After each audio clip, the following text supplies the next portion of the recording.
दुर्गा कहती है हिमालय को ज्ञान देते समय, दुर्गा हिमालय राजा को ज्ञान देते समय कहती है कि राजन केवल एक ब्रह्म की पूजा करो, उसका ओम नाम है, और सब बातें त्याग दो और उस परमात्मा उस ब्रह्म को पा जाओगे, वो ब्रह्म लोक में रहता है। अब दुर्गा कहती है सब बातें छोड़ दो, मेरी पूजा भी त्याग दो और ना करना कुछ भी। अब देखना 7वां स्कंद, ये 7वां स्कंद संक्षिप्त देवी भागवत 562 पृष्ठ पे। देवी के द्वारा हिमालय को ज्ञानोपदेश, ब्रह्म स्वरूप का वर्णन, यानी ब्रह्म के विषय में जानकारी दे रही है। श्री देवी जी कहने लगी, पर्वतराज इस प्रकार योग युक्त होकर मुझ ब्रह्म स्वरूप देवी का ध्यान करे। पहले तो अपना बता रही है, फिर कहती है कि अब कहती है कि उस ब्रह्म का क्या स्वरूप है। यहाँ तो ये कहती है कि जब मेरी भक्ति करनी है तो उस तरह कर, लेकिन उसे मोक्ष मार्क्स कुछ नहीं होना, ऊपर जो बताइए इसने।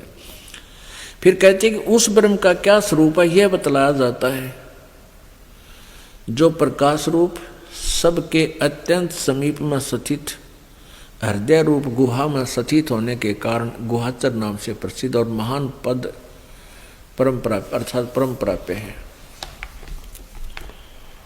अब यहां देखो, जो अमृत और अविनाशी तत्व सौम्य, उस वेदने योग लक्ष्य का तुम वेदन करो, मन लगाकर उसमें तन में हो जाओ। सौम्य उपनिषद में कथित महान अस्त्र रूप धनुष लेकर उस पर उपासना द्वारा तीक्ष्ण किया हुआ बाण संधान करो और फिर भावानुगत चित्त के द्वारा उस बाण को खींचकर उस अक्षर रूप ब्रह्म को लक्ष्य बनाकर वेदन करो। परवण, ये प्रणव माने प्रणव का अर्थ है ओम।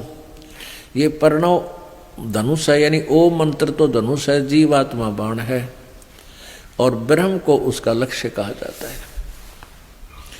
उस एकमात्र परमात्मा को ही जानो, दूसरी सब बातें छोड़ दे। उस एकमात्र परमात्मा को ही जाने, दूसरी सब बातों को छोड़ दे, यानी अपनी पूजा को भी कहती है मेरी पूजा भी छोड़ दे।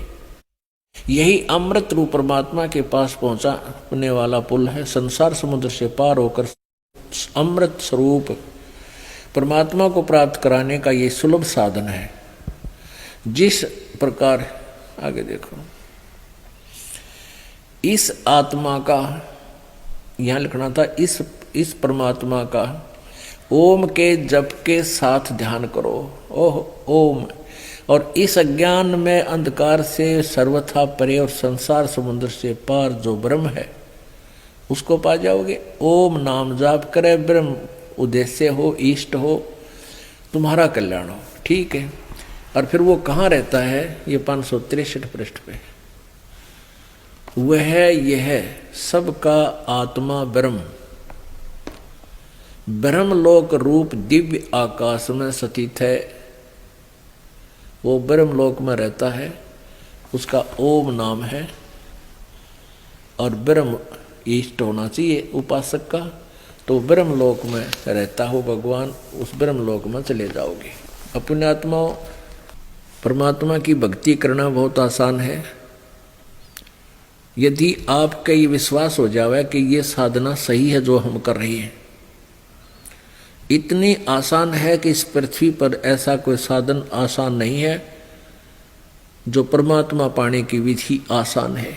एक रोटी खाना बनाने के लिए भी हमने कितना जुगाड़ जोड़ना पड़ता है, और डेली 2-2 बार करते हैं, 3-3 बार भी करते हैं। गैस सिलेंडर लावा कि तो ईंधन इकट्ठा करें, चूल्हा चौका पलटा, चमटा, प्लेट, तवा, आटा, फिर गूंदे, फिर सब्जी, कटोरी है, पालक, पता नहीं क्यों धनिया, जीरा, कितने जुगाड़ जोड़ के, और डेली रोटी 2-2 टाइम बनाते हैं, कितना समय लगता है।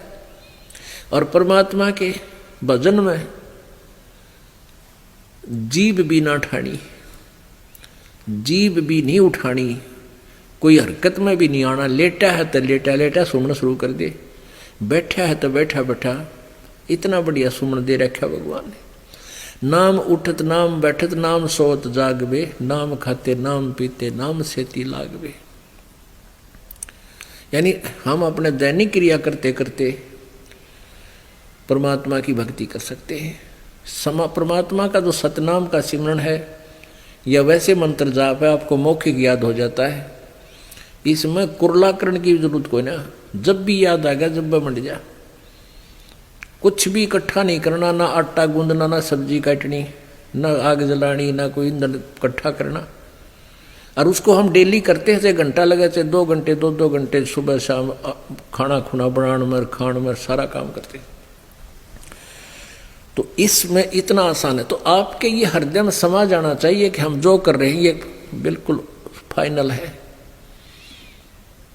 आपको इतना दृढ़ विश्वास कराने के लिए ये दास ये चाहता है कि सदग्रंथों का आपको बार बार रूबरू करूं, आपकी उंगलियां पे ये बातें आ जावें, फिर आप भक्ति करोगे डट के।